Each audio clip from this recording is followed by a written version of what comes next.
Welcome to the Calder Farmstead. Now the Ice Hawks back out to center in transition. Carlson with Quinville 2-on-1. Right when Carlson comes, Quinville scores! Here's a chance for Herrick. He scores! Off the face-off! Up in Zeminger. Pulled back to Werenski. Has it. Shoots one. Bounces off a man. 5 seconds left. Werenski. Another jam on the shot. Turning and firing. They go! They score! They score! Now they catch each other and they both go right over the top. Matching rights to one another. McDermott gets the helmet off of Cassie. And now, with 9 minutes gone in overtime, the Bears breaking out right side with Bear. Looks like cutting to the net. Farrell will score! And here are your hosts, Cece and Sean.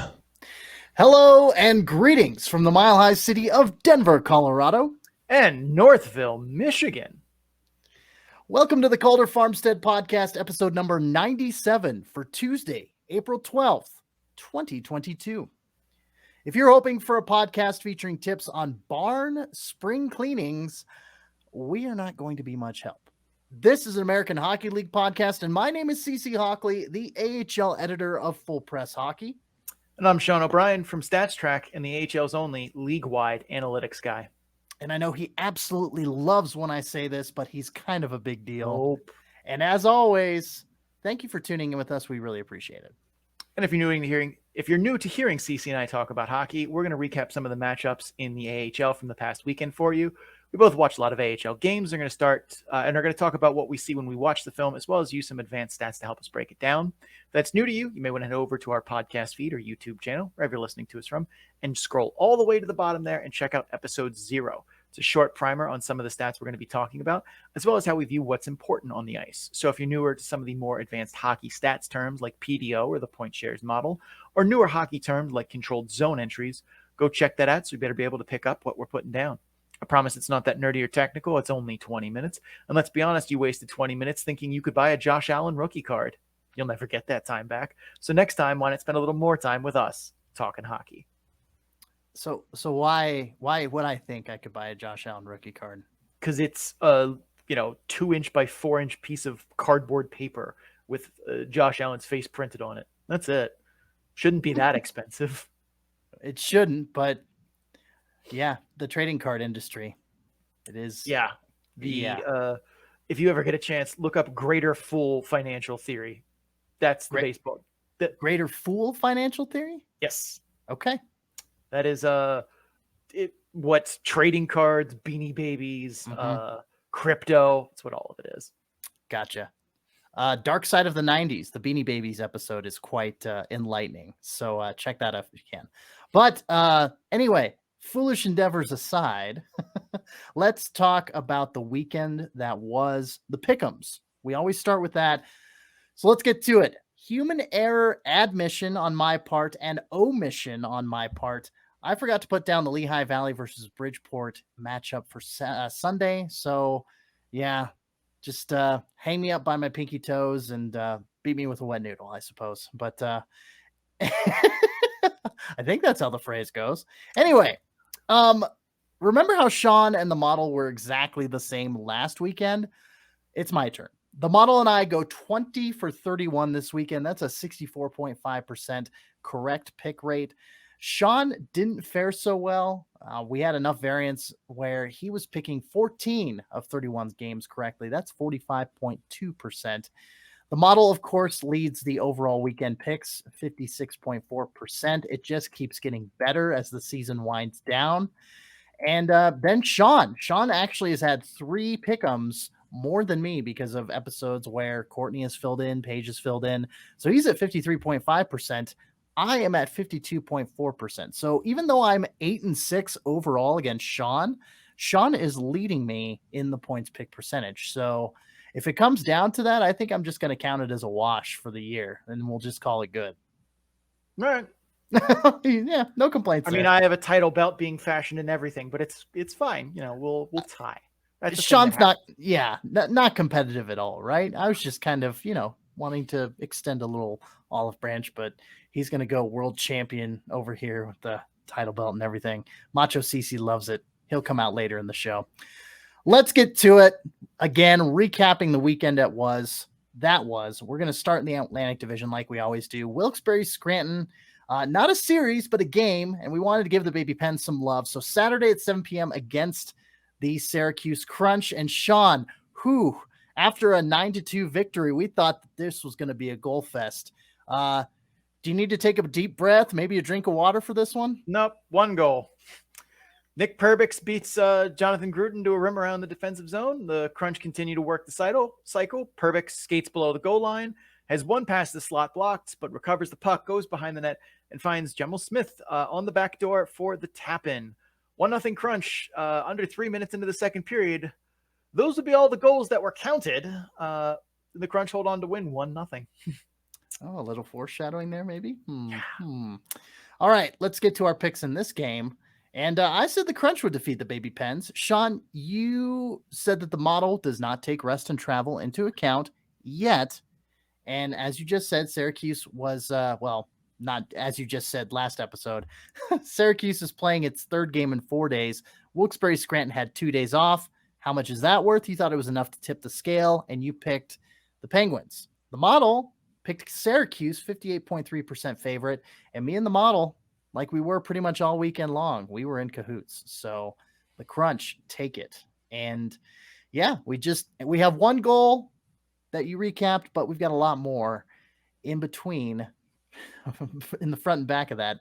Sean, we talked about the Penguins power play in the preview, and you said you weren't sure if they were doing something innovative and failing or doing something dumb and succeeding. Again, it was a really unique setup that you described to the listeners last time. Has another viewing cleared that up for you? I think so. I'm pretty sure they're doing something dumb and succeeding. They really seem to be only using that shift of having 2 players on the blue line to have that one set play where they drive that far side, weak side player downhill with the puck and they shoot. And again, it's something I've seen other teams do in shades of. Texas, for example, does it with Anthony Lewis, where they have him kind of swing in and come downhill in that. But the difference is those players and those teams that do it they complement that play with other dangerous options that, that guy coming down the wing can do. So the goalie can't just anchor on the shooter. He has to consider, the pass or other aspects of the play instead of just this guy is going to come down and shoot and I can just stare him down and make the save. That's not working for the Penguins, and the rest of the power play is not doing much of anything in terms of creating dangerous chances. They are focusing a lot on just looking for shooting lanes from distance and hoping to get greasy goals, which is not an effective way of creating offense. I think we've said time and time again, but the proof is in the pudding here. They're one of the worst power plays in the league consistently because that seems to be their focus. Normally, I'd lay the blame on the coaching staff here, but I actually learned something about Wilkes-Barre Scranton this weekend. They have the smallest coaching staff in the AHL. 1 assistant coach, 1 head coach, no goalie coach listed. So it's not as surprising their special teams aren't very good, as most of the time 1 assistant coach runs the penalty kill, 1 assistant coach runs the power play, 1 coaches the forwards, 1 coaches the D. So the fact that they have, half of the manpower that a regular staff has, which would be 1 head coach, 2 assistants, and a goalie coach, they don't have a goalie coach. They have 1 head coach and an assistant. So the fact that their special teams are kind of falling short this season probably is in respect to that. So that's probably a big problem with why Wilkes-Barre Scranton's power play has been just a gong show, and their penalty kill has also not been good. It's because they just don't have the manpower to work through all of the work they would have to do, with video meetings and strategizing and, working that out with players. There's only 2 of them to do what is now a 4-person job, basically. And it's even with 4 people, it's still asking a lot and doing a lot and very demanding. Professional hockey is becoming more and more specialized and cutthroat. And to have, 2 hands tied behind your back to try and make it work, shockingly, it's not going too well. Yeah. I mean, that's ECHL level stuff right there. And even some ECHL teams, staff more coaches than that. So it's just a handful. Yeah. I don't think there are too many ECHL teams with a goalie coach. No. But as far as I know, Wilkes-Barre Scranton is the only team that doesn't have a goalie coach. And other teams are a little short-staffed too, but they're ones that in Rockford, where they had their head coach and assistant coach go to the NHL for to take over a fired position. So the fact that they're short isn't like an intentional display. It was something they just kind of had to work through this season. Whereas like Wilkes-Barre Scranton started the season with 2 coaches. This was the plan, and that's real dumb. Yeah. Another instance, Bakersfield with Colin Chalk rather as the interim head coach. Obviously that's going to happen, and you're going to have guys call up, and you have to bring other guys in. So, and if memory serves me, I think they had 2 guys for a short period of time, but then they filled in those, like they have like someone like guest assistant coaching. I don't remember who it is, but I remember it being like AHL Hall of Famer, I believe. Yes. I can't remember his name off the top of my head. But anyway, that's getting to Bakersfield. Let's stick to Wilkes-Barre Scranton. Yes, my apologies. I saw Bakersfield in Colorado, so my head's kind of there. No worries. From Friday night, so no worries. All right. This game was 1-0. You kind of alluded to the goal that counted. So how did the Crunch take away this game just by 1 goal? Just 1 goal scored between all teams. I mean, for starters, it should have been 2-0. Gage Gonsalves had a puck deflected off his elbow and go into the net. It somehow got waved off immediately, and that's not allowed to be video reviewed according to AHL Rule 79.3. I looked it up because this was not the only disallowed or allowed goal that was controversial this week. So I learned a lot about what the AHL allows with video review, which is wild, and we'll get to that later. But in short, that's a ridiculous rule and needs to be changed. But again, we'll talk about that in a little bit. But to answer your question of how the Crunch came away with this 1-1-0, Max Lagasse stole this game for the Crunch, flat out. I'd say he was out for revenge against his former team, but he's on his 5th AHL team, so probably not as big a motivating factor as it would be for some others. Wilkes-Barre Scranton straight dominated possession. They dominated scoring chances for the majority of this game, but flat out could not put one past Max Lagasse, who was, for the most part, on it. This was not a Wilkes-Barre Scranton failing to, put obvious scoring chances in the back of the net. This was, by and large, Max Lagasse playing out of his mind. Aside from Lagasse, who stood out to you at a player level in this game? From the Wilkes-Barre Scranton side here, P.O. Joseph definitely did. Both in good and bad ways. Decision-making, awareness, attention to detail on the defensive side for P.O. Joseph continue to plague his game, and probably why he continues to be in a Wilkes-Barre Scranton Penguins uniform and not a Pittsburgh Penguins uniform. Definitely a lot of moments in which he made questionable decisions, in the neutral zone, lost awareness, and had guys go blowing past him in the neutral zone that he should have been paying attention to. Couple of questionable decisions on breakouts, one in which he saucered a pass from behind the net directly in front of the net during, while pressure on the forecheck was coming, that predictably did not go well. But still, P.O. Joseph is such a big part of generating offense for that team. He drives the weak side on rush chances. He's making zone entries and, pressing on the forecheck because he's up with the play. He acts as a 4th forward coming through the neutral zone repeatedly. He's activating off the blue line and making offense that way. So he is still a dynamic part of this team and making goals happen, sometimes for whoever has the puck, which not ideal, but something that can be worked on. But still, good offensive things from P.O. Joseph this weekend, some questionable defensive things from him. On the less positive side, Kasper Bjorkqvist, really just floating around everywhere in this game. So much in transition, just kind of skating around like he bought a ticket and is watching. Nowhere to be found on breakouts, oftentimes led to turnovers on rim arounds where he was supposed to be on the half wall and was already, halfway across the center ice red line. Just a lot of really soft board play from him and a lot of just nonsensical, not where he's supposed to be, unstructured moments in the offense, and not a good game from him. Drew O'Connor, the other one, good moments and bad ones. Definitely generated offense, had scoring chances for the Baby Pens, but also had some head scratches on his decision making, including one in the middle of the first period where he got locked into trying to make a pass and trying to wait for a sprawling defender to kind of go sliding by him on a little miniature 2-on-1 from the face-off circles down. And as he's waiting for this defender to go sliding by so he can make the pass over him, he completely missed the fact that like Lagasse gave him the top half of the net to shoot at, as he was kind of sprawled post to post and had like the bottom covered, but there was literally half of the net up top to shoot at. But Drew O'Connor locked into making this pass and watching the defender, wasn't watching the net. Overall, I think he played a fine game. He was a force for good for Wilkes-Barre Scranton in terms of creating offense, being reasonably responsible on defense, making good plays, but a couple moments that just, if you want to see progress from him, you need to see him make better decisions in those big key moments, like that one where he could have scored in a game that was decided by 1 goal. All right. Looking ahead for Wilkes-Barre Scranton, I'm looking here at the standings. Currently, they're 5th in the Atlantic Division. They've got 9 games remaining. Hartford has 6 games remaining in 6th place. Bridgeport has 4 games remaining. So, and then Lehigh Valley has 10. I mean, what a disparity between those 4 teams and the games remaining. Needless to say, Wilkes-Barre Scranton might have their work cut out for them. What lays ahead for them on the horizon, Shawnee?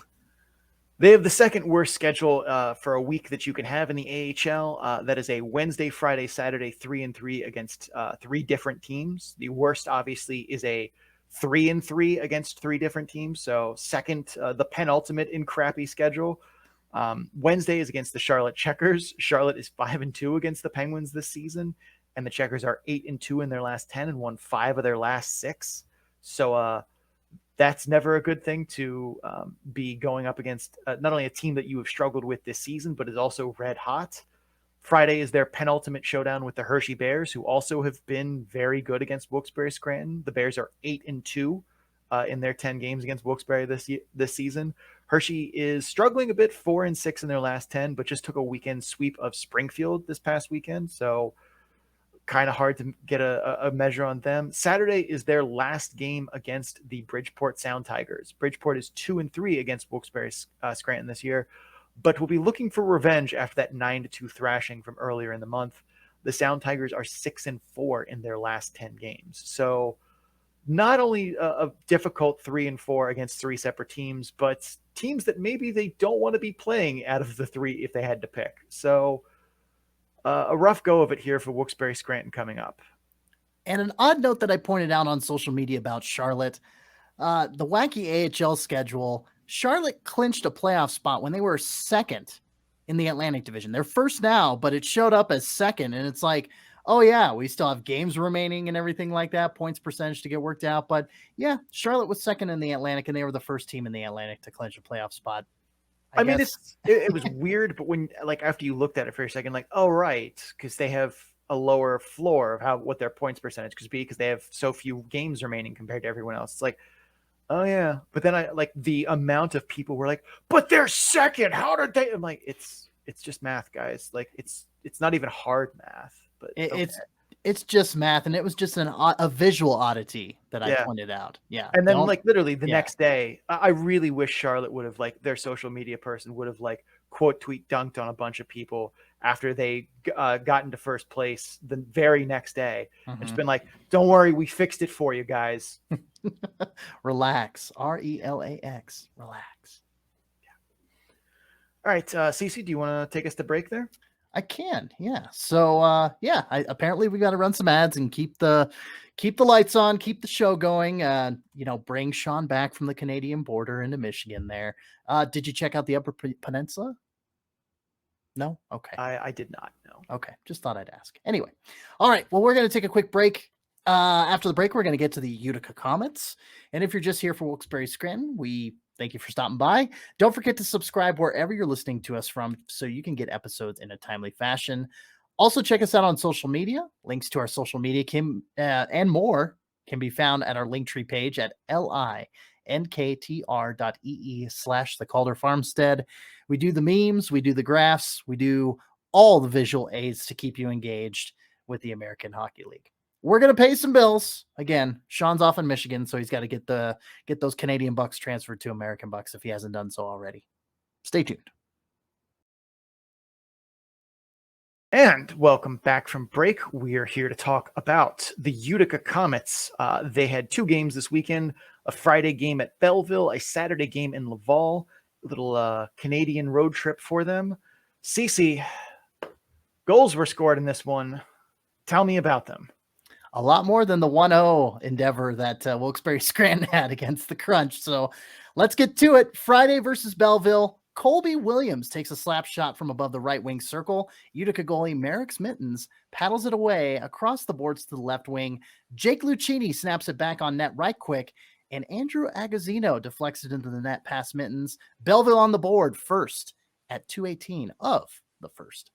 Maxence Gannett wrists a puck on net. net. That's put aside by Mittens. Scott Sabarin recovers the rebound behind the net, passes it back to Gannett. Gannett tries another wrister and succeeds this time. Top shelf, 2-0 B sends at 2:39 of the first. Mere moments later, Zach Leslie takes a shot from the blue line. Mittens makes the initial save, but the puck dribbles out from behind him. Lucchini taps the puck in, and you have a 3-0 Belleville lead at 4:58 of period number 1. Akira Schmid comes in as Mittens allows those 3 goals on just 6 shots. On the first power play of the game, Logan Shaw zips it cross ice to Jonathan Aspero for a quick wrister and a score. 4-0 Belleville at 8:18 of the first regulation frame. That's 4 goals in about 8 minutes time. The only other goal of this game came in the second period from the Utica Comets off of a Belleville turnover behind the net of Philip Gustafson. Forward Tyler Irvine wrangled possession and tucked the puck in backhand before Gus could get to the opposite side of the net. It's kind of a weird, freaky play, just a turnover behind the net. Shutout ruined for Gus at 12:41 of the second, but that would be your final score on the evening. 4-1, Belleville takes it against Utica. Saturday against Laval, now to the goals. Utica starts us off. Tice Thompson finds himself below the Laval goal line and backhands a pass to a waiting Alexander Holtz on the doorstep. Holtz one-times it from his knee by Rocket goalie Caden Primo. 1-0 Comets at 7:23 of the first. On a power play shortly after, Riley Walsh passes it to Holtz along the blue line. Holtz puts a shot on net, which Ryan Schmelzer deflects by Primo to make it 2-0 Utica at 9:20 of period 1. Just over a minute of gameplay later, Michael Vukojevic feeds a pass over to Nolan Foote for a slap shot one-timer, another one by Primo, and the Comets have shot out to a 3-0 lead at 9:20 of period numero uno. So 3-0 lead for the Comets. Another minute of gameplay, and Laval says, enough. The Rocket cause a turnover in the Utica end via a Nate Shar interception, former Comets player, traded over to Montreal at the deadline. He passes to Joel Teasdale all alone in front, whose nifty stick work puts the puck by Schmid at 10:35 of the first. Just 2 minutes of game time between goals now, and Schnarr wins the faceoff to the right of Schmid, straight to a waiting Kevin Waugh. Waugh pots one on his milestone game, 300th pro game, as the Rocket cut it to 1. 3-2 Utica at 12:45 of period 1.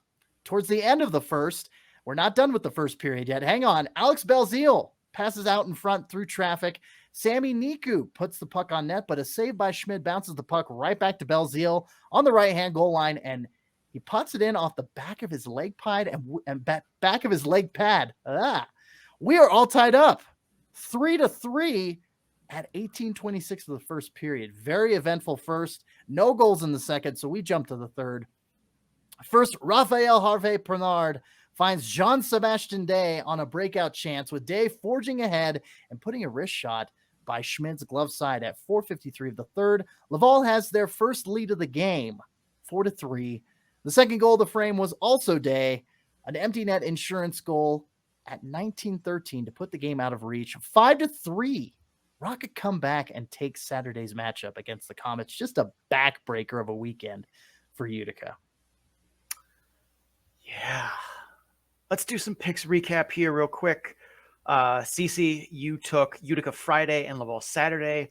I admitted that I did not want to do this, but I went with the Comets sweep here. I thought they would get revenge Wednesday, and Friday, us covering a Laval game has not been good luck for Laval, so I thought that would be the Comets way, and that did not go well. The model getting it right as usual. Took both Canadian teams both days and picked up both points there. We talked about player management in the Comets missing big names, in spots: Chase DeLeo, Alex Holtz, AJ Greer, Kevin Ball. Before diving into individual player performances, how did Utica adjust this weekend to those absent from the team and to those present after a missed game or so? Well, DeLeo was there. He was present, but as we knew, both Greer and Fabian Zetterlund, a name that you didn't mention there, they were both called up to New Jersey on Wednesday. After recording our last episode on Friday, we found out that Kevin Ball was also heading up to the Devils as well. You mentioned load management, resting guys that needed it, as Utica is looking towards the playoffs. This is the other side of the coin, with players being called up to the parent club instead of sitting out and on the mend. New Jersey apparently wanting to get these guys some NHL reps because their playoff hopes are non-existent. Yes, kaput. So the Comets, I tell you, they sorely missed these three, especially in that first game. There was no cohesion when it came to Utica trying to penetrate the Senators' zone. Every time the Comets tried to push ahead, Belleville made the neutral zone sludge. They pressed the Utica skaters and caused turnovers in really short order. I mean, Utica really couldn't get anything going offensively, and hence why they only scored one goal in that Friday game. Sean, you remember how one of our keys to the weekend was executing cleanly in the D zone, grabbing pucks off the wall for good decisions in that first breakout pass. Cleanliness is next to godliness. Yep. It didn't happen. No. The players didn't rebound from those previous mistakes that they made against Belleville on Wednesday that you were so, wise to bring up that they would remedy that. And you even gave kudos to the Utica coaching staff for being able to adjust and tinker a little bit after a loss against the same team. It just bit them in the ass. For 4 unanswered goals in the first period for the Bisons, they never recovered. I mean, they did not do Merrick's Mittens any favors. Kier Schmidt had to come in relief, and it just it was a very hard first period to watch. And they mustered up a little bit more of an effort as the game went on, and they actually, it should have probably been a shutout, because the Belleville player passing the puck, no look behind the goal line, and Irvine just there, fourth line forward, just like, oh, hey, here we go. And Gustafson was just that close to actually getting it. He could have made that save, but yeah, it wasn't Utica's night, and Friday was just abysmal. I don't know how else to put it. Yeah, and I mean, it's one of those where, even if they manage to put up better efforts in the second and third, come alive at least a little bit, it's kind of one of those, yeah, but you're down 4-0 already. That's, at least in the second period, that's garbage time adjacent, and in the third period, down 4-0, that is in fact garbage time. Right. So it's I wouldn't care as much, because especially if you're Belleville, you're up by 4, you're not trying to win by 7, you're trying to just run the clock out and get game down. So the fact that the Comets might have put up a little bit more fight in those later periods, I mean, it's nice, it's a morale booster, but at the same point, it's not that big a deal unless you can put pucks in the net and turn it into a live competitive game again. And yeah, Merrick's Mitten's not doing, getting done any favors, but also not doing any favors for the team. I understand he's been a little bit better more recently, but Correct. At the end of the day, he's still very much a goaltender who is an ECHL guy at this stage of his career, and probably doesn't have a ceiling too much higher than that. It's unfortunate, but that's kind of the breaks about resting Schmid more, or trying to at least, is that you're going to have to tough out some Merrick's Mittens moments like that. Or I guess in this case, not. I was surprised they swapped him. I would have thought, I'm like, well, if Mittens is in, it's going to be basically you are only coming out via injury, or it's 12-0 or something like that.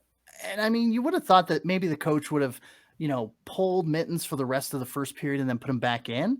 I mean, I've seen coaches do that in the past, and it kind of wakes their team up a little bit. And it's like, okay, now protect your goaltender. I don't care if it's Mittens, I don't care if it's Schmid, but yeah, it didn't happen. I mean, Schmid played the rest of the game, and then he played the rest of the game on Saturday night too. So yeah, that's a little surprising, but yeah, I mean, I also would have liked to see a Comets timeout after it was 2-0 or something like that. Okay, guys, let's settle in, because because once it becomes 3-0, that's when it's like the chances of you coming back from down 0-2 early in the first are one thing, but once it gets to about 3-0, that's when it's hope is starting to quickly dwindle. I believe they did call a timeout. It was either after the second goal or the third goal. I can't remember, but yeah, I believe they did call a timeout and kind of gathered things up a little bit, and it didn't actually, you know what? I'm kind of blending the games together. I think it was actually the Vol. The Vol called a timeout after the 3-0, and maybe that was the difference. Because I watched the Laval game prior to that, and so that's the one that's sticking out in my mind. So anyway, no worries, but and it's one of those things where, like, as a coach, when you're in those moments, there's a limited number of things in which you can do to try and turn the tide for your team. It's lines in a blender, switch goaltenders, call timeout. That's pretty much it. So, and I mean, there's yelling, but that's getting to be a less and less effective tool in the arsenal there. Right. But it's, that would have been a moment I would like to have seen Kevin Dineen maybe call the timeout early. I'm a much bigger proponent of being aggressive with timeouts, whereas coaches feel like they have to save them for the last 2 minutes of the third, and that's it. And I don't know. I also think giving coaches maybe like 2 timeouts or 3 over the course of the game, or 1 per period, may be a better use of them, but I don't know. So I'm guessing the Laval game had to have gone better than this, though, right, CC? I mean, initially it did. Yeah. I mean, you had, when your offense gets cranking like that early on, I mean, taking advantage of those cross ice passes, power play opportunity, it sets your team up for success. However, I did notice that the Comets got bullied off the puck a lot by the Rocket after that. The Rocket just was not being down 3-0 in their building. And the 7,500 fans in attendance at the Place Bell, forgive my Americanized accent, but, it was opposed to 2,200 at the CAA Center in Belleville the previous night. That definitely helped fire up the Rocket. Like, that's the thing. The crowd didn't shut up. Like, oh yeah, they're like, oh, of course, given the general reaction after each goal. But like after the 3-0, they kept the juices going. And so, that can pump a team up for sure. But that place, I can tell you for a fact too, is loud. It's loud when there are 3,000 people in Place Bell. It's the fact that that's 7,500 people. Like, I don't know what the capacity is up that place off the top of my head. I think it's a little bit more than that, but like, I know that place is loud. It has been commented on by opposing teams and coaches that, like, even when it's not a packed building, it's a loud building. It holds noise in really well. So 7,500 people, that is going to be a madhouse. I'm glad you could back me up on that, because it sounded hella loud on AHL TV. I'm like, holy cow. So yeah, I mean, Laval played fast and hard. Big surprise there. After those 3 initial Utica goals, and the Comets got knocked on their butt all over again. The defense just crumbled, and, they did well to trade chances in the second period, but Utica let Laval snatch victory from the jaws of defeat on the back of JS Day and Schmid's leaky glove side. I mean, yeah, that's his weak side. If you can get it past his glove, up high past his glove, that's his weak point right there. All 3 Utica goals didn't come on rebounds, which I know, as we've spoken quite a bit about here on the Calder Farmstead, is Caden Primu's weakness. He lets up rebounds quite frequently. Utica could have done better to exploit that, even with 3 goals on the board. Obviously, it wasn't enough for the dub. So needed to tighten up the defense, need to get more goals on the board. The Comets also didn't defend the slot very well this game. Another key that we said needed to happen for them to prevent goals. They were lucky to have only 1 goal come from their shoddy slot protection. The rest came off, as I mentioned before, Laval's bully tactic turnovers and that really speedy gameplay that they're just so good at. I'm glad at least you got to see Laval look like a contender. I'm still waiting for my turn for that this season. So at least there's that we can, have for us. But yeah, I like shoddy slot defense. That feels very appropriately worded. But we spoke about Brian Hallinan joining the Utica Comets before these 2 games. Did you see anything interesting from the Michigan Tech winger? Did he make an impact in his weekend debut here?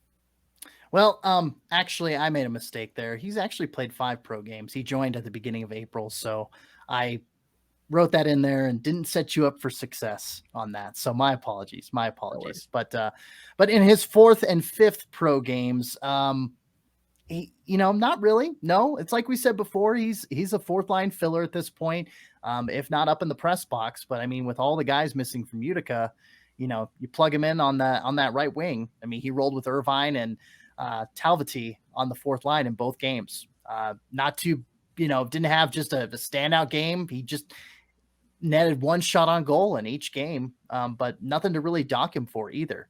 I know it's your favorite statistic, no plus minus numbers, no penalty minutes. He's about as safe as a bet in the bottom six as you can get from an ATO college grad. And in my opinion, he's a better option than an ECHLer in that right wing spot on the fourth line. So he's not making, he's being cautious and being conservative, which I think, when you're just coming into this league, you don't, and you want to make an impact, but you also don't want to, make Sports Center on the other side of the highlight reel or anything like that. I think, Hallinnen's he's doing well, and he's just kind of feeling out the pro game, and he's a serviceable fourth liner, serviceable bottom six guy. All right. Besides Hallinnen, let's talk about some individuals here. Who stood out this weekend for you on the Utica Comets? I mean, the defense wasn't good. I don't need to name names to protect the innocent. I know we rarely do that on this show, but it's like just the defense overall was just so bad, and Laval torched him. Laval especially, just the Rocket lived up to their name, and just rocket sauce all over the ice rink. It was just bad. That's a Jack Black 13 term. That's a Jack Blackism right there. It's just rocket sauce. So anyway, don't mind me. But yeah, I mean, let's talk about the goaltenders. I mean, Schmidt coming in after Mittens shat the bed in that first game. That was a clutch effort.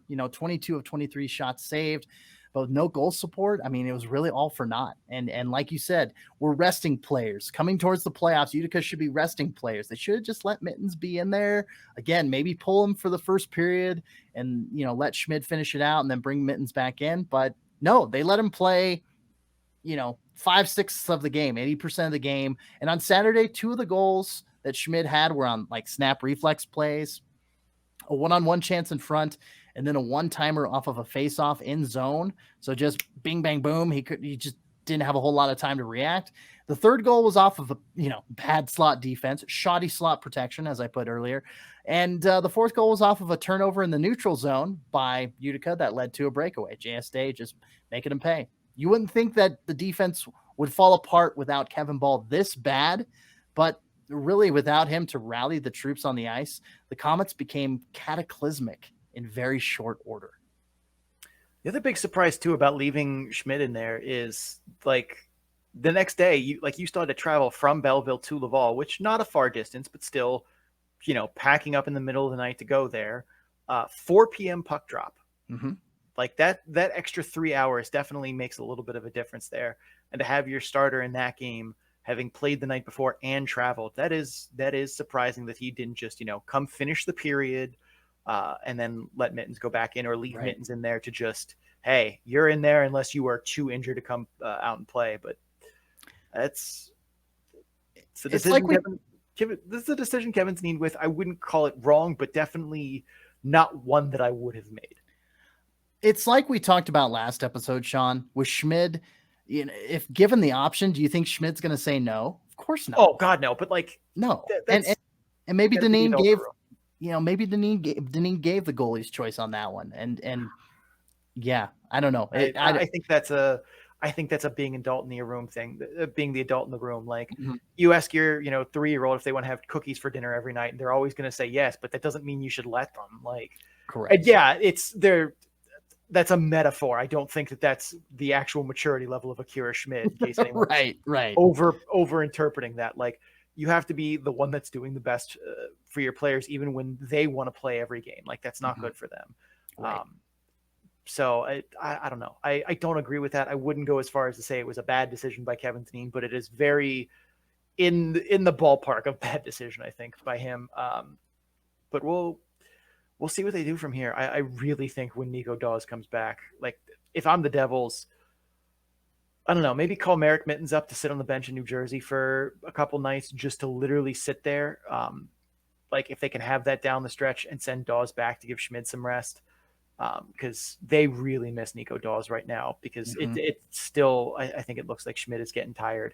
and they need someone that they can at least put in the nets to be a little more serviceable. It looked like Merrick Mittens was, starting to find the speed a little bit in the last couple games, but evidently not. So I don't know. All right. That was the rear view mirror looking back. Let's look forward here for the Utica Comets. Where does Utica go from here, Cece? Well, Utica plays their old friend Syracuse at home on Friday. The Crunch are 3-10 against the Comets this season.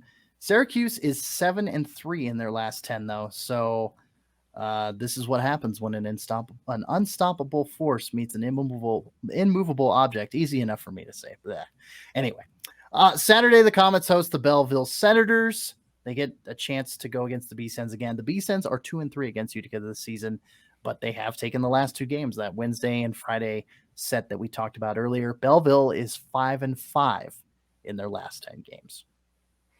And importantly, too, I think both of those are in Utica. So big chance for Ball's Army and the rest of the Comets and their 9 Facebook fan pages to fill the Adirondack Bank Center. Salute to you guys. Absolutely. We're going to take a break here. After the break, we will get to the Central Division and the Green Showdown between Iowa and Texas. If you're just here for Utica, thank you for stopping by. Don't forget to subscribe wherever you're listening to us from so you get episodes in a timely fashion. Also, check us out on social media. Links to our social media and more can be found on our Linktree page at linktr.ee/the Calder Farmstead. We're going to run some ads, pay some bills. We'll be right back. Stay tuned. Okay, the Eastern Conference is all wrapped up, at least for our feature series that we're covering. Time to go over to the West, time to go over to the Central Division. And as Sean put it before the break, the Green Series. The Green Series, Iowa Wild versus the Texas Stars. Saturday at 7 p.m. and Sunday at 5 p.m., both in Cedar Park, Texas. Sean, we had some goals. I think you should probably tell the people how it went. Saturday, Ben Gleason makes a nice pass into the neutral zone to Joe Lesperance that dissolves the Wild forecheck. Lesperance gains the zone and finds Frederick Karlstrom across Royal Road. Karlstrom rips a shot that beats St. McIntyre's glove. 1-0 Stars with 12:56 left in the first period. Then Joe Hicketts gets a puck at the point, executes a nice little give and go with Mason Shaw. Hicketts gets the return pass across Royal Road in the slot after shaking Joe Lesperance, and backhands one that Adam Shield just can't get enough of. Tie game at 1, just under 3 minutes into the second period. Another give and go goal from the point. This time, Curtis McKenzie works the puck down the wall from the point to Tanner Caro. Caro makes a no-look backhanded pass that deflects to a streaking McKenzie in the slot. McKenzie snipes one low blocker to retake the Texas lead 2-1 with 3:56 left in the second. The puck comes to John Lizotte at the point, and he spins off an Anthony Lewis hit. Lizotte tries to pass across to Brennan Miller, but it's deflected by Curtis McKenzie. The puck bounces outside the zone, but Miller scoops it back in quickly, avoids an offside call, and throws a shot on the net. Kyle Rao gets a tip on it, and it goes in. The goal somehow stands. Tie game at 2, just 44 seconds into the third period. Just as the penalty to Mason Shaw expires, Ryan Shea gains the Iowa zone, sees Riley Damiani flying past Joe Hicketts, finds him with a pass. Damiani gets stopped on his shot, but gets the rebound to Rhett Gardner, who jams it home with the side of the net. 3-2 Stars with 7:14 left in the third. But Dakota Mermis dangles past Alex Petrovic to gain the Texas blue line. Petrovic smacks the puck off Mermis' stick, but Nolan Stevens corrals it in the high slot. Stevens shoots and Shield makes the save, but he can't control the rebound. Cody McLeod is there to bang it in. Tie game at 3 with 6:13 left in the third period. Sorry. Regulation and OT do not give us a winner, and we head to the world of competitive coin flipping for a decision, the shootout. Connor Dewar and Tanner Caro both score on straight snipes on their team's opening attempts, but it would take 5 more rounds of the shootout before Nick Sweeney would win it for Iowa with a beautiful fake shot to the forehand finish. Iowa wins it in the shootout 4-3. Sunday. The Texas penalty kill over pursues along the wall and leaves Dakota Mermis with a wide open shooting lane at the point. Mermis fires a one-timer off a pass from Beckman that Nick Sweeney gets a tip on. Adam Shield makes the initial save, but Rosberg can't box out Mason Shaw, and Shaw puts the rebound in. 1-0 Wild with 8:06 left in the first. During 4-on-4 play, quick puck movement by the Wild has Kalen Addison quickly find Mitchell Chafee on the half wall. Chafee cuts back and skates along the blue line, beats Ty Dellandrea, cuts to the home plate area, and fires a wrister that goes over the blocker of Shield. 2-0 Wild, 11:15 in the second. Dominic Turgeon hits the empty net that seals it for Iowa, and 3-0 is your final score. Iowa takes both games. Well, I got some owning up to do because I took a Texas sweep in the picks. So yeah, Sean, you had a caveat, little different here. You said you were going to take the split. You say McIntyre wins his start for the Wild. If he starts both games, Texas wins on Sunday. So I guess one of two ain't too bad. You got one. There you go. One. The model making fools of the both of us once again. 51.2% Iowa, the favorite both nights on the road. The machines win again. But anyway, let's talk about the game itself, team level takeaways. Sean, this surely felt like a mini playoff series this weekend as both teams are basically fighting for that last playoff spot in the Central. And they both haven't officially clinched yet. Milwaukee and Rockford, I'm talking about, haven't officially clinched yet. They're not going anywhere. Iowa won both of these games, but Sean, were they the best team wearing green this weekend in the AHL? I'd say no, that's probably Abbotsford, but I don't think that's what you were getting at. Iowa won both these games, but I genuinely thought Texas was the better team in 4, maybe 5 out of the 6 regulation periods that they played. Wow. Okay. So then how did Iowa come away with the W's this weekend? Quite simply, Zane McIntyre willed them to these wins. He was outright fantastic. And while others played well for the Wild over the course of both games, Zane McIntyre repeatedly bailed out defensive breakdowns, stopped a lot of scoring chances that he had no business even facing. The Wild PK went 12 for 12 this weekend, which was one of our keys. But that was not because of the guys in front of him. I actually thought the penalty kill in front of Zane McIntyre was kind of bad at times. But McIntyre was the saver of bacon for Iowa all weekend without question. And that's not to say that Iowa played poorly the entire weekend, but as we talked in the preview, 2 key areas. One of them was Iowa containing Texas's speed and their ability to get north-south. And while they had some stretches of success in doing that, I want to say the second period on Saturday's game was their best effort in kind of keeping a lid on Texas. Texas, by and large, got to play fast. That fast north-south counterattack rush chance kind of game that they wanted to. The other big key was Iowa was the penalty kill. We already talked about that. They killed all 12 penalties that they faced, or power plays that they gave up, rather. But that was, I would say, by and large, the effort of Zane McIntyre. You say your goalie needs to be your best penalty killer, and he was their first, second, and third best penalty killer. Not to mention the goal to tie the game at 2 in the first minute of the third period was that was on Saturday. That was offside and shouldn't have counted. But that's not reviewable, which is insane. So once it was called a goal, according to AHL rule, I want to say it's 79.3 off the top of my head. You are not able to review a goal for offside. It's not allowed by AHL rules. I think that's incredibly dumb. Because it is by NHL rules, if I recall correctly. It is by NHL rules. Why that is not part of the AHL rule book, especially when this isn't like not every building has the technology to do that thing. They all do. They all have the little iPad that you can, dial up AHL TV and hit rewind. It's nothing special about it anymore. So the fact that they're not able to use that tool is big dumb to me. But Tim Army also sent out the line of Baddock, Turgeon, and McLeod over the boards way too much. Especially too, sending that line out there with Turner Ottenbright on defense to me is just silly. That's 3 of your slowest and probably worst players on defense on the ice at the same time. I mean, I feel bad for Dominic Turgeon having to center that line because he's just getting weighed down by them. Especially the idea that you're benching, Giroux or first off for them is just crazy to me. I don't understand what Tim Army thinks that line is bringing.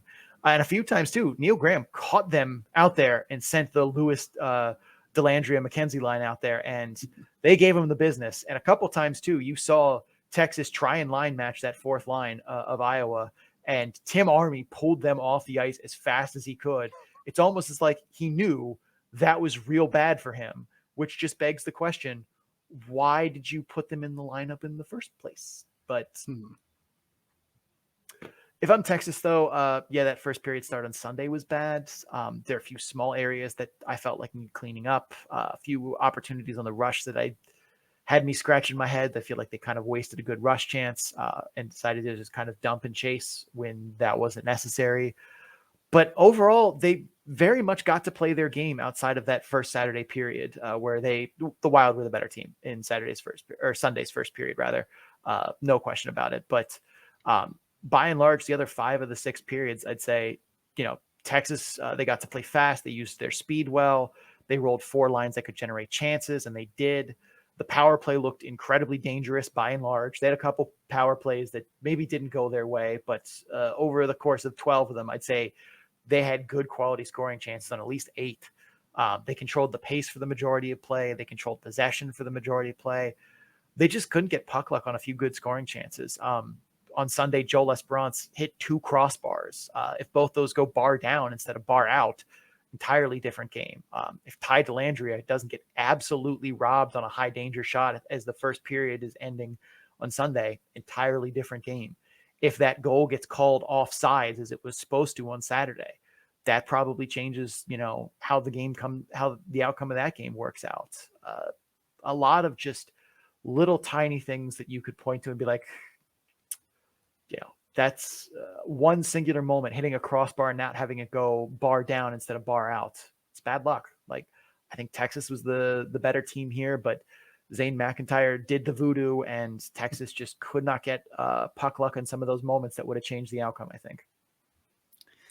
Let's dive into some of the individuals here. Sean, who stood out to you positively and negatively for this Central Division Hulk Smash Green Machine showdown? I mean, I'll start with Dakota Mermis. I think over the course of the weekend, Mermis dangled 5 stars right out of their jocks. He really found good spots to come off the blue line in the cycle, was excellent at beating guys one-on-one on offense in those moments. I'm still not a big fan of his defensive game, but I'll be honest, watching him dance around dudes and making them look foolish this weekend was definitely a lot of fun. Anytime you have the puck on your stick and a clear, unobstructed path to the net, you should do the obvious thing, turn on the jets, head to the net. And yet Mason Shaw had at least 2 instances where he had an unobstructed path directly to the net on the rush and thought, yeah, but maybe I don't go as fast and instead try and make a pass to someone else. And both times I literally hit pause and was just like, what are you doing, baby? It was like Shaw played a pretty decent game outside of those moments, but they were just 2 moments, one Saturday and one Sunday, where he made a pass backwards when he had a clear path to the net on like a partial-ish breakaway where he could have gone, shoulder down and dragged the puck and, had a good scoring chance. Like, yeah, but backward. It was bizarre. We mentioned it before, but Turner Ottenbright was brutal this weekend. If Iowa makes the playoffs in the Central, he is going to be one of the reasons they get eliminated. Mark my words. He's big and strong and physical, but he rarely seems to put those attributes to good use in an effective way. He's not good at moving the puck. He struggles with cleanly retrieving dump-ins. He's not a good skater and is susceptible to being burned by guys who can turn the corner on him. He's not an outright liability, but he's very exploitable, and teams are going to look to exploit him in the playoffs. Like all of those moments in which the Stars got, the Dellandrea, Lewis, McKenzie line out there against Ottenbright, they made him pay. They generated scoring chances. The fact that Zane McIntyre bailed him out on those is probably the difference between a lot of people's opinion of did Ottenbright play good defense or not. But I can tell you he did not. A mostly good weekend for Alex Petrovic. He's definitely starting to find his groove here and getting to, get going in a few spots, but definitely a few moments where he made decisions that were not advisable. Chasing an open ice hit in the neutral zone on Sunday, nearly sprang a Wild 3-on-1 rush the other way. Still made a lot more solid plays, moving the puck, defending well for the most part. I liked what I saw from Alex Petrovic, starting to see the guy that we saw in previous seasons in Providence and in Stockton find his game in Texas. So that's good for the Stars.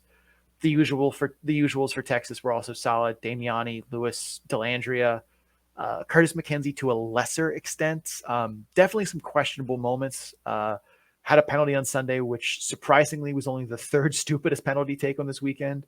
The Wild with 6 guys on the ice for like an extended period of time, and a Cody McLeod cross-checking penalty were second and first place in the stupidest. But the one McKenzie took on Sunday, where he basically just two-hand cross-checks a dude 4 seconds after he passes the puck for no reason, bronze medal for stupidest penalty. So that kind of detracts from my thoughts on him on the weekend. But that was pretty much it. Obviously, Zane McIntyre stood out, but I kind of felt like that one went without saying. But here we are. I'll say it. Zane McIntyre was great. Yeah, you could say that. I mean, give credit where credit's due. All right. That was the weekend that was for Iowa and Texas. Hold on to your butts. This is the playoff race in the Western Conference, because San Jose has officially been eliminated this weekend as they played Henderson. We'll get to that later. And Tucson is out too. So this is the playoff race in the Western Conference. So Sean, what does Iowa have to look forward to down the stretch? And what does Texas have to look forward to down the stretch? Yeah, both have rough schedules. Iowa has a traditional Monday, Friday, Saturday 3 and 4, and it's a Grand Rapids sandwich. Wednesday and Saturday are against Milwaukee. Milwaukee is 6-2 against Iowa this season, but Iowa has won 2 of the last 3 against Milwaukee. The Admirals hitting some rough patches here, 5-5 in their last 10 games. They miss Rocco Grimaldi a lot. Friday is the Grand Rapids part of the sandwich there, because you named the sandwich after the thing in the middle. It's not a rye sandwich, it's a ham sandwich. So fair. Griffins are 4-2 against the Wild this weekend, with each side shutting each other out in their last weekend series in early March. Griffins are on the struggle bus. They are 3-7 in their last 10 games, but they did manage a Wild comeback against the Marlies earlier in the week. So they're not totally dead in the water. Texas also hosts its own traditional Wednesday, Friday, Saturday 3 and 4. But all of them are against the Chicago Wolves, which, yeah, that's a rough one. Chicago is 7-2 against Texas this season. Chicago is 8-2 in their last 10, but one of those losses is to Texas. So, but yeah, that is not the team you want to be. They at least get to stay in Texas for that series, but yeah, that's a rough one against Chicago. Right, and you've got those 2 games later on this month. Iowa and Texas in Iowa, I believe. So yeah, that's going to be crucial. Those are probably going to decide this playoff spot. And that I'm going to say it right now. We're going to cover that series. Yes, absolutely. I mean, why wouldn't we? Again, this is the playoff race, the only playoff race in the Western Conference. So everything else is positioning and seeding at this point. But this is to determine whether Iowa or Texas gets that 5th and final spot in the Central Division. All right. Well, that is it for our coverage of the Green Series showdown in the Central Division. After the break, we will get to Henderson and San Jose. If you're just here for Iowa and Texas, thank you for stopping by. Don't forget to subscribe wherever you're listening to us from, so you get episodes in a timely fashion. Also, check us out on social media. We have some fun there. Links to all of that stuff and more can be found in our Linktree page at linktr.ee/the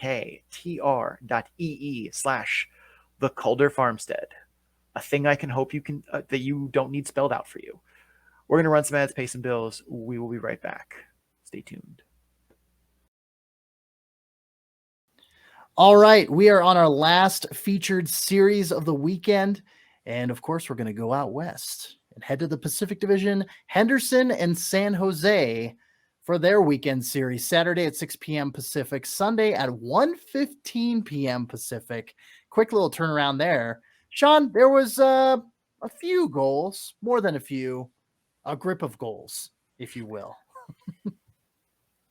Yeah, let's get to it here. Saturday, Jasper Weatherby breaks up a Silver Knights pass in the Barracuda zone, but he and Evan Weinger can't control the puck. Jermaine Lowen swoops in, takes possession, turns, and fires a wrist shot that Ben Jones tips past Staylock.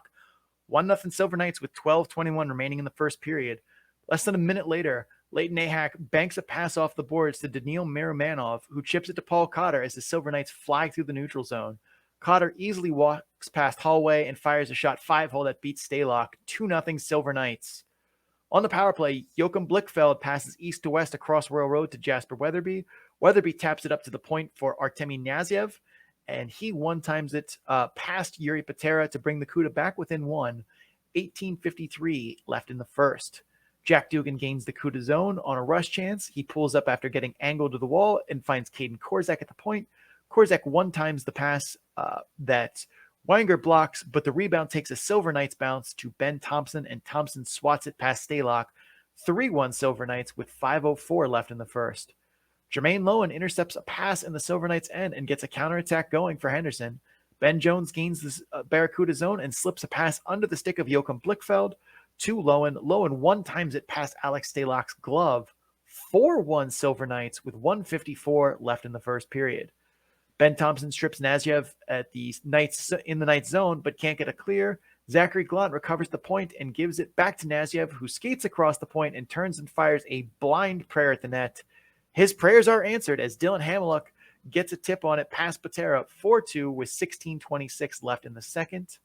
Ben Jones gains the Barracuda zone, gains the Barracuda blue line on the power play, skates down the wall, pulls up, and passes to Colt Conrad at the point. Conrad makes a beautiful pass east-west across Royal Road, right in the wheelhouse for Jack Dugan, who one-times it past Stalock. 5-2 Silver Knights, 6:44 left in the third period.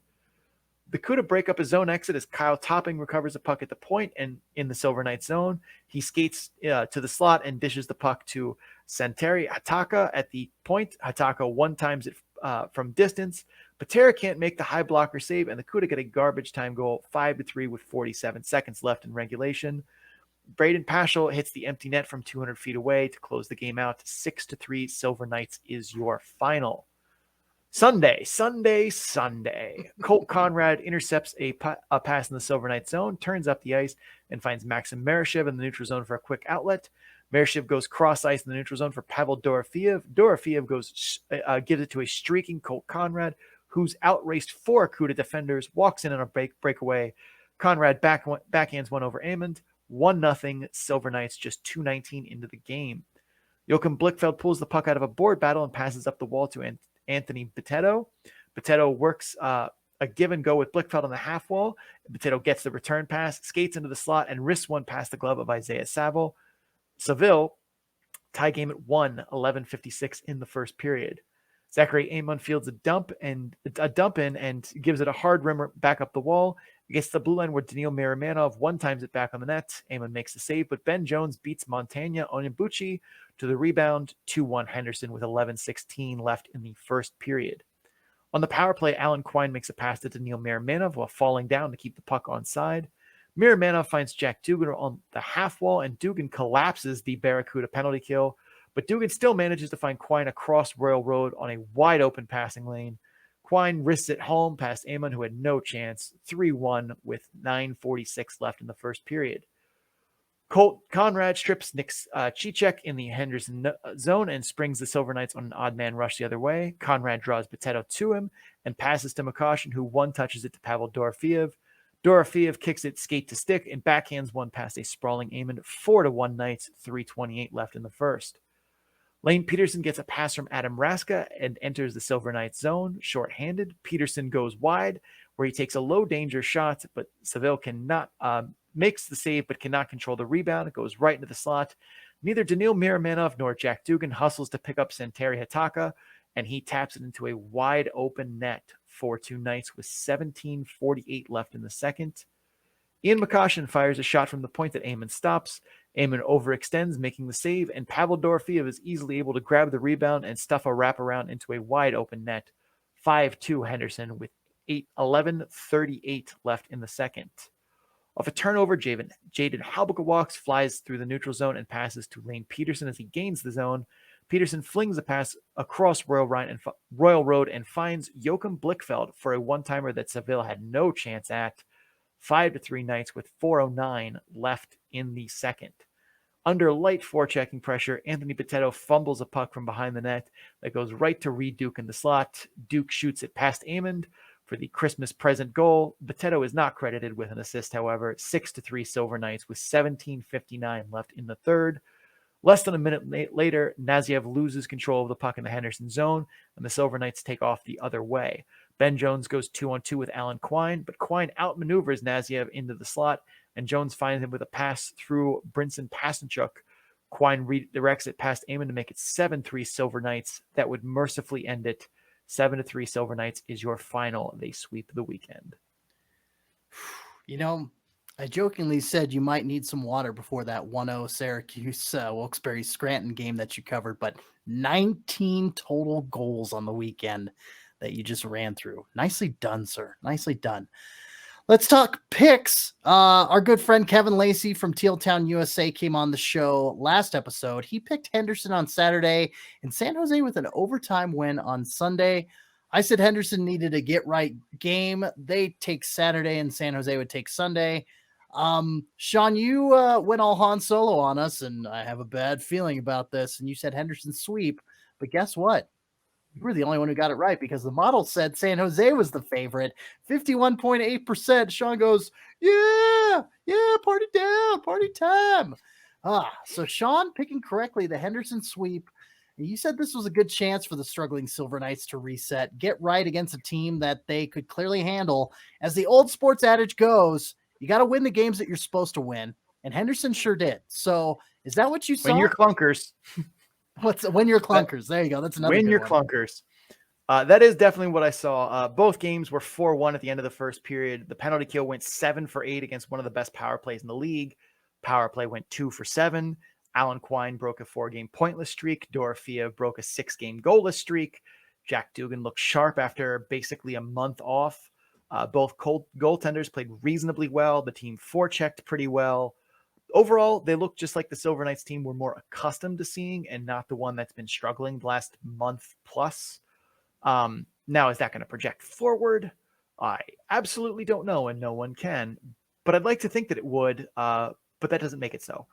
Still, if this team needed a confidence boost, it has to have gotten one from this weekend. Sean, were there any areas of concern to take away? I mean, obviously a pair of, 3+ goal wins. It's probably hard to find negative areas, but did you see anything that at least should be brought up here in review for the Silver Knights? Always. I have yet to see a team play a mistake-free perfect game, and these were no different. As you said, nothing major, but still some topics that should be brought up in meetings this week. While the penalty kill produced results going 7 for 8 against the top power play, I thought the process looked sloppy at times. Isaiah Seville had to make some big cross-crease saves as well as saves on shots that shouldn't have happened in the first place. I'd like to see the PK defending those east-west passes getting through Royal Road a little bit better. Those need to get cleaned up. I'd like them to see them defend the blue line on the penalty kill a little better. Forechecking effort while shorthanded really didn't do too much to keep the CUDA from gaining the zone pretty easily.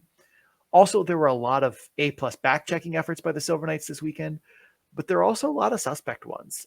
Joachim Blichfeld doesn't score that goal if forwards were scanning over their shoulder and saw him there. Same with Hataka's goal. There were a few other similar scoring chances that were given up that were similar. I'd like to see those get cleaned up, but overall a good back-checking hustle effort by the Silver Knights. Just 2 or 3 that led to goals or quality scoring chances where it was just a simple case of they, didn't look over their shoulder. They got caught puck watching when it was, a 1-on-3 rush, and then somebody comes streaking in. They're just not paying attention. Those moments are not good ones where you're giving up goals when you are in a reverse odd man rush situation there. But that's really it, though. I was genuinely happy with the Silver Knights play. A couple of mistakes and some things that needed to be cleaned up, but overall, 2 big dubs for them.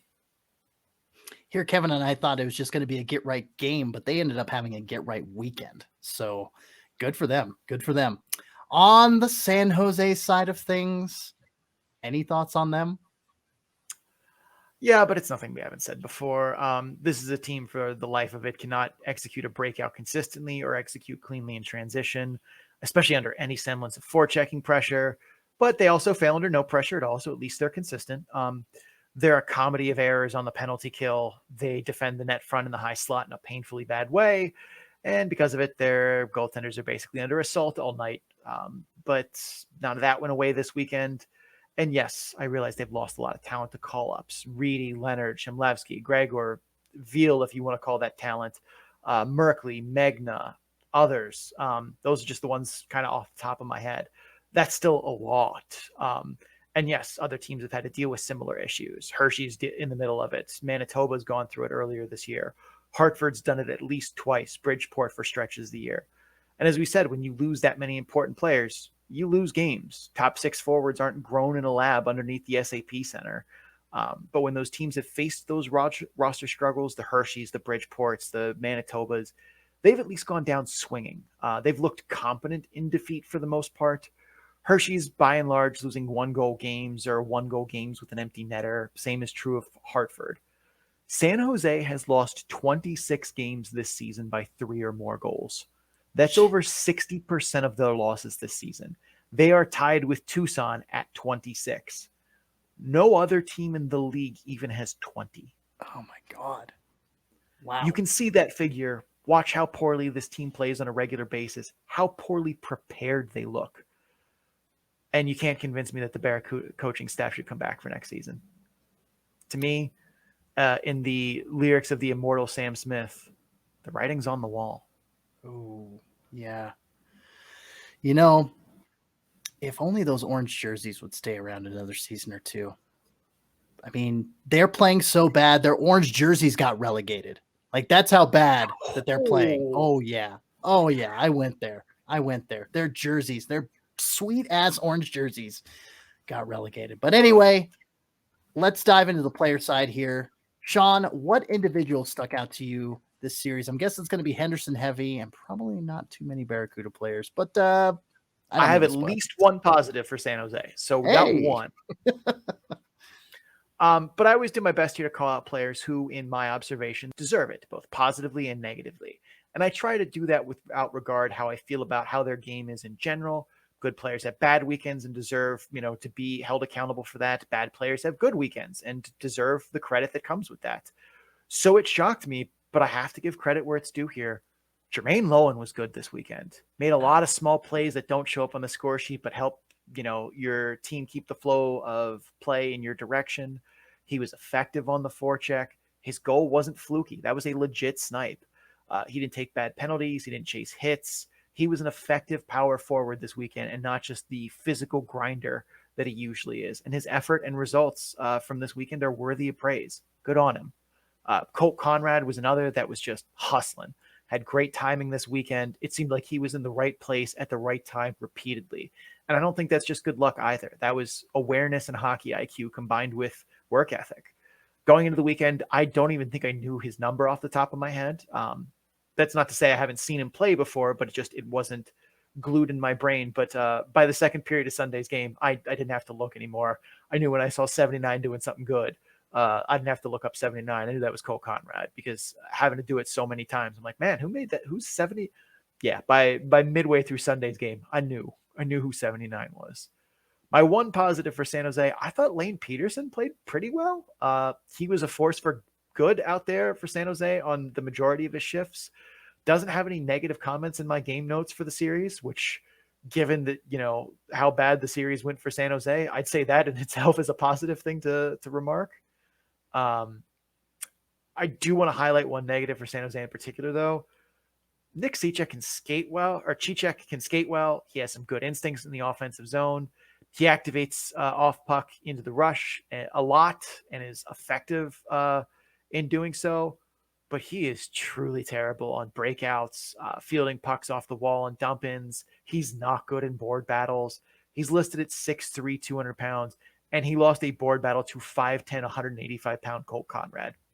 He lost battles in the corners and the net front repeatedly. He got absolutely bodied by Alan Quine off a puck on the wall. He's found new and innovative ways to turn the puck over on breakouts, including one around the 13-minute mark of the second period of Sunday's game. If you want to go look it up, I genuinely had to hit pause and just yell into the abyss, what are you doing? He skated himself into a corner and then made a blind rim around and got instantly picked off by Henderson under the most minimal forechecking pressure imaginable. It was bizarre. And that hasn't been a new development in my viewings of Cicek either. This wasn't just a good player having a bad weekend or just an off, 2 games. This is what I've seen from him every single time. But today San Jose announced a 2-year NHL contract for him. And I don't get it. I have no idea what they see in doing that. He has some offensive upside. Like, he's not without any skill, but like, he's absolutely a net negative for that Barracuda team. And I don't think it's going to get much better. Well, with that said, let's look forward. I know San Jose, again, technically eliminated from the – I mean, they were eliminated a long time ago from our model. And like, let's be completely clear. When they traded Mark Alt, that was the white flag of the season. That was the we need bodies on defense who are capable, and we're literally giving one of them up. That was the we're just taking knees here, running out the season in garbage time. That was the sign. But from here, San Jose is a shorter weekend than normal. Week than normal. They host Bakersfield Wednesday at 7 p.m. The Condors are 5-3 against the CUDA this season. Bakersfield has cooled off a little bit. They're just 6-4 in their last 10. Reality has come for them a little bit more. The Barracuda then host Abbotsford Friday at 5 p.m. The Canucks are 4-3 against San Jose this season. Abbotsford is 7-3 in their last 10 and have won 4 straight. But that is it for San Jose. A Wednesday and a Friday. They're off Saturday, Sunday, which is a little bizarre, but that's happened a few times with them this week. This season. That's been one of the reasons we haven't got to cover them this much, just because that's been their schedule, and it feels weird to like the Pacific is so full of teams to give just a 1-game weekend to a Pacific Division team. So that's. Are they the only Pacific Division team that shares a building with their NHL parent club? Yes. That might do it. Sorry, I just had a little epiphany there. Possibly. Scheduling probably conflict. a good portion of it. Anyway, Henderson hosts Stockton for your good old-fashioned Wednesday, Friday, Saturday, 3 and 4. They have Stockton for all 3 games. The Heat are 2-3 against the Silver Knights this season. I genuinely had to double-check that because I didn't believe it was true. But the Silver Knights have a winning record against Stockton this season. I think they may be one of the only teams. Stockton is forever on a heater, it seems. They are 7-3 in their last 10, won 3 of their last 4. So maybe this is where they even it up, but Henderson has seemed to have their number a little bit this year. That would make an interesting playoff series if Henderson were to get beyond the opening round, which we'll see. If they get beyond the opening rounds, they're, I think, a lock to play Stockton. Are they not? Really? Well, I think they're in the lowest seed. They're in 6th place currently. So they jumped San Diego, but they did, yeah. Okay. So that would be a hell of a second round matchup. So I mean, God, if they got Logan Thompson too, could you imagine? Wow. If Henderson upset Stockton in the second round, that would be Be still my fantasy booking heart. Oh my gosh. That would be I mean, I don't think it's gonna happen. Stockton's No, I don't either. No. Yeah. Anyway, we're gonna take a break here. After the break, we will get to our favorite segment for CC and his voice impersonations, the cream of the crop, the best players of the weekend in the AHL. And we do have a quiz this weekend. So let's have some fun with that. If you were just here for Henderson in San Jose, thank you for stopping by. Don't forget to subscribe wherever listening to us from so you get episodes in a timely fashion. Also, make sure you check us out on social media. Links to our social media pages, all the places you can listen to our podcast or watch us that people regularly use, and some other stuff can be found on our Linktree page at linktr.ee/the Calder Farmstead. We're going to run some ads, pay some bills. We will be right back. Stay tuned.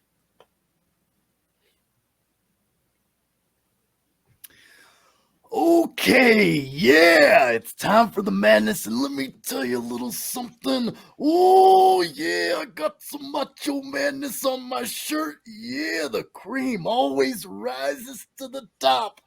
Oh, can you dig it? Yeah, unjustifiably in a position I'd rather not be in, but the cream rises to the top. It's on the shirt. Can you dig it? It's the image of the Macho Man, Randy Savage. Yeah. All right. Well, that all aside, I think it's time to talk about the best AHL players of the weekend and the cream of the crop.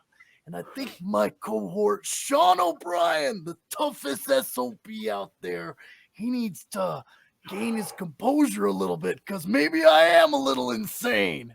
And maybe you need to challenge me for the Intercontinental Championship at WrestleMania 3. Yeah. All right. My third cream of the crop this weekend is Riley Barber. 4 goals, no assists for 4 points on the weekend. Obviously, all primary points.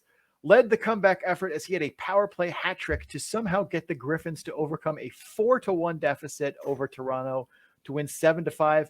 Also, fun fact, none of those power play goals were scored in the barbershop either, which is genuinely surprising. Cece, who is your third cream of the crop for the weekend? Well, my third cream of the crop is going to be Edouard's Trail Mox for the Providence Bruins. 4 points, a goal and an assist each game in the home-and-home split against Bridgeport. We're talking about the Islanders. If you got anything to say about it, I'm going to give you the elbow drop from the top rope and then hit you with a pile driver. Yeah.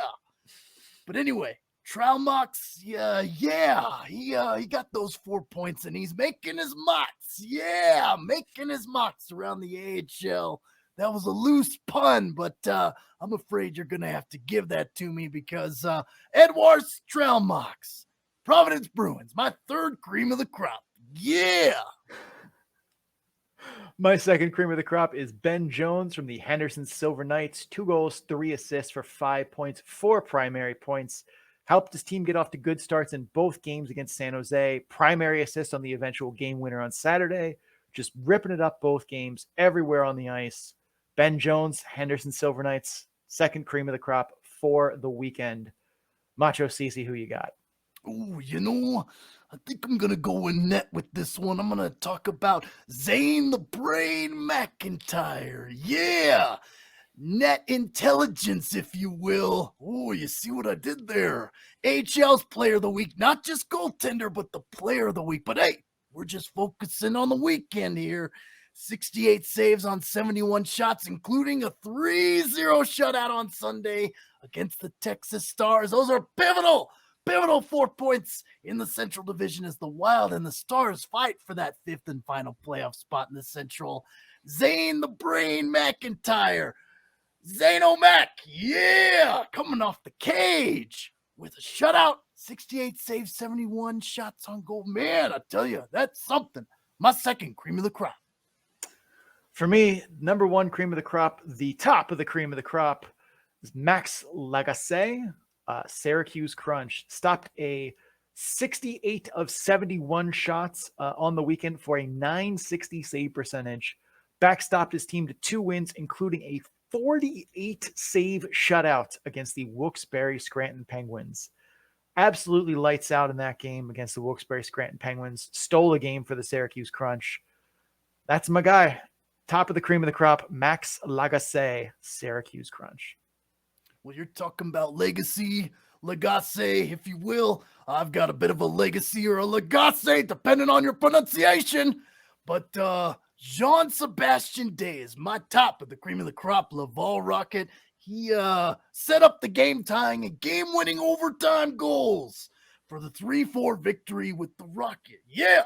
On Friday against Rochester, and then he helped the Rocket with 2 third-period goals in a 5-3 win against the Utica Comets on Saturday. Jean-Sebastien Day, he's going off, yeah. Well, let me tell you, Macho Man, he's not going to be surprised if this guy gets a cup of coffee in the big time. JS Day, my top of the cream of the crop. Nobody does it better from the weekend that was. Oh, yeah. Slim Jim. I have to ask you, how long have you been waiting to do the like? So this was actually a delayed birthday gift from a friend of mine, and I just received it in the mail today. And it's a play off of the Wu-Tang Clan, Cream. So yeah, Cream. There you go. Cream of the crop rises to the top. Wu-Tang Clan has that song Cream. Yeah. So it's a little play on that with the Macho Man logo, the upside down Wu-Tang Clan logo. So that is as soon as I saw that, that was you lost it. I loved it. That was hilarious. I'm glad you enjoyed it. All right. It is time for a quiz. Yes, let's do it. All right. This is a version of a quiz we've done before called The Franchise. We had a couple of milestone movers in recently. Hershey winning their 3,000th game. Cody Clark making me scramble for the Mr. 3000 meme. But we got it done. So we're going to talk about the franchise. So these are the franchise leaders in a category. I'm going to give you 3 names. You're going to have to tell me who is the franchise leader in that category. And here's a spoiler. They're all goalies. So this is the franchise goalie edition. CC, I have 5 questions here. You need 3 to get the dub. Are you ready? Yes, I think I lost the last edition of this quiz. So You did. yeah, thanks. All right. First up, the all-time leader in wins for goalies for the Wilkes-Barre Scranton Penguins. Is it A, Brad Thiessen, B, John Curry, or C, Tristan Jarry? Let's say Brad Thiessen, A. Final answer. Oh, we're not off to good starts here, CC. It is, in fact, John Curry. Great. I wish I had a sound effect. Wah, wah, wah. Yeah. All right. Next up, the all-time leader for the Utica Comets, which is obviously including their Vancouver history here, in games played by a goalie. Is it A, Thatcher Demko, B, Richard Bachman, or C, Joe Canada? Joe Canada? Like That is not Canadian Snoopy with sunglasses. That is a real person. is it Canada? Correct. Like, that's not a weird pronunciation. It is literally Canada. Thatcher Demko, Richard Bachman. I'm going to say Joe Canada. Why not? Final answer. Yeah. Oh, for 2, CC. You are this has not been a quiz format that we were looking for. Thatcher Demko. Oh, whatever. Demko. All right. Who is the all-time leader in save percentage, minimum 30 games played? So there is a floor there for the Iowa Wild. Is it A, Kaapo Kakkonen, B, John Curry, or C, Alex Stalock? Capo. Final answer. CC, you are 0 for 3. We were looking for Alex Stalock. Alex Stalock. It is funny, though, that John Curry actually is close on that record for a different franchise. Wow. Huh. All-time leader in wins for the Wilkes-Barre Scranton Penguins. In the conversation for all-time leader for save percentage for the Iowa Wild. Interesting. 0 for 3. Would you like the last 2, or do you want to just... Sure. Put me out of my misery. The all-time leader in games played by a goalie for the Texas Stars. Is it A, Jack Campbell, B, Richard Bachman, or C, Landon Bowe? I'm going to say Richard Bachman. Final answer. No, it was Landon Bowe. Well, all my Idaho Steelheads followers are going to just crucify me on Twitter now because I'm going to blame this on not feeling well tonight. Like I am nursing a little bit of a bug. So let's just get this 5th question out of the way so I can go over for the first time ever. All right. All-time leader in single season save percentage, minimum 25 games played for the San Jose Barracuda, because Henderson Silver Knights records really wouldn't be as fun. They're just Logan Thompson. Right. Is it A, Troy Grosnick, B, Antoine Bibeau, or C, Aaron Dell? Minimum 25 games played, single season save percentage record. San Jose Barracuda. Season. Grosnick, Bibeau, Dell.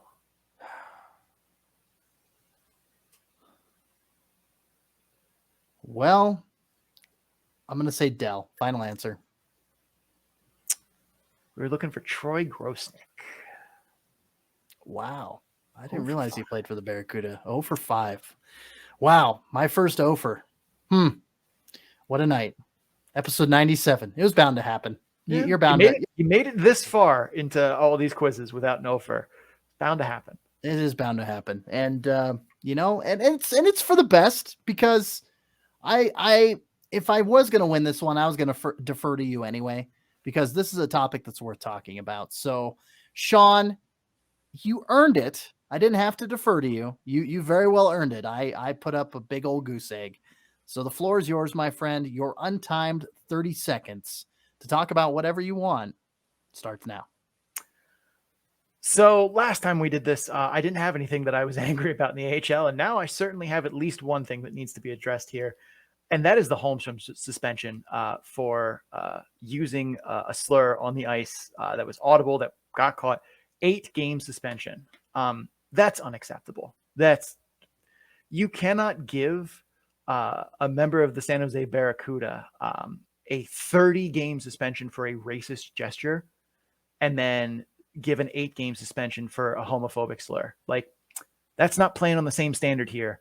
And to be completely clear, as I said on Twitter, you need to give both of them the same suspension, the 30 games. I still thought 30 was too light, but Hrabic also hasn't been back this season. I imagine the Barracuda are keeping that intentionally to not put him back on the ice.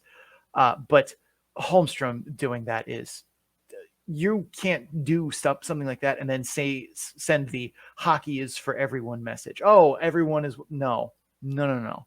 And Rochester in the same way, who's had a Pride night that was a very successful night in helping them bond with the community that is not usually part of hockey fandom for stupid reasons, because these aren't welcoming environments. In those 8 games, he shouldn't just not be welcome back to your team. He shouldn't be in the facilities. He shouldn't be in the town unless he's chosen to stay afterward. That is someone you need to kick from your organization immediately, or anything you have said on your Pride nights or your, being a welcoming member of this community in Rochester. It rings hollow. You have a choice here, Rochester. You need to make the right one. You had a choice here in the AHL and you made the wrong one. What was the process like to decide that a racist taunt was 30 games, but a homophobic slur is only 8 games? Like, do you understand how that sounds? How that looks? Like, yeah. I mean, I can't imagine next year, when it's very likely that Luke Prokop will be in Milwaukee, and he's going to have to deal with horrible things like this, I'm sure. And we'll be here to flip out about them too, because it's bullshit. But what kind of message does that send to him, AHL brass? What are you doing? This was an easy decision to make, and you somehow fumbled it. Shame on you. Shame on you. That is it for the show. Yeah. Thank you guys for watching or listening. The Calder Farmstead is part of the Full Press Radio Network. You can listen to this and several other great hockey, sports, and sports entertainment programs at www.fullpresscoverage.com. Just click on the podcast drop-down menu and in the top right portion of the website, and enjoy. And if you guys are enjoying the Calder Farmstead, please make sure you subscribe so you can get episodes in a timely fashion. Also, if you're listening on Apple Podcasts, Spotify, or Amazon, or any other podcast platform, please rate and review our podcast. Or if you're watching it on YouTube, like the video, comment on what you thought of the episode, and of course, subscribe. Doing so helps others find the show, and your reviews help us improve it. You can also follow the show on social media at Calder Farmstead on Twitter, at The Calder Farmstead on Instagram and Facebook. Links to all of that and more can be found in our link tree, which is linktr.ee/The Calder Farmstead. If you're watching on video, it's scrolling below. Big thanks to Adrian Drake, who made our theme music. You can find him on social media at AD_dysfunction. That is AD_DYSFUNCTION. So he can make music for you too. Sean, where can the people find you? I'm Sean O'Brien. You can find me on Twitter at Sean O'Brien81. That's SeanObrien81. I'm also on Instagram at Sean O'Brien_81. If you're looking at Sean O'Brien81 on Instagram, that's a different guy. My Instagram is mostly pictures of my dog Parker, as well as my Instagram story most days is the jersey of the day, which kind of helps showcase the wild collection of jerseys that I have, which I think is now over 70. You can find all of my stats work, including the model that predicts these games better than us, as well as all the graphs and stuff you see on a regular basis from my Twitter account and our Calder Farmstead account. You can find all of that at bit.ly/data-dump-and-chase, all lowercase, all one word. CC, where can the people find you? Well, my name is CC Hockley. You can find me representing Full Press Hockey on Twitter at FPC_AHL and at my personal Twitter account at CCHawk. That's SEESEEHAWK. Mainly tweeting about hockey. If you were following along on Friday night, I was at the Bakersfield at Colorado game, that 4-1 victory that the Eagles pulled out. But I tweet about pro wrestling. I tweet about classic rock, films, my Wordle scores. So hopefully, if it keeps me interested, it's not going to be bullshit for you. Check out my writing on the Full Press Coverage Network at fullpresshockey.com. Sean, I don't know. I don't have a swing mic like you do, but I'll take my pop filter off and I'll say, Mr. O'Brien, take us home. For CC Hockley, I am Sean O'Brien. Thank you for tuning in. And as always, please dump and chase responsibly.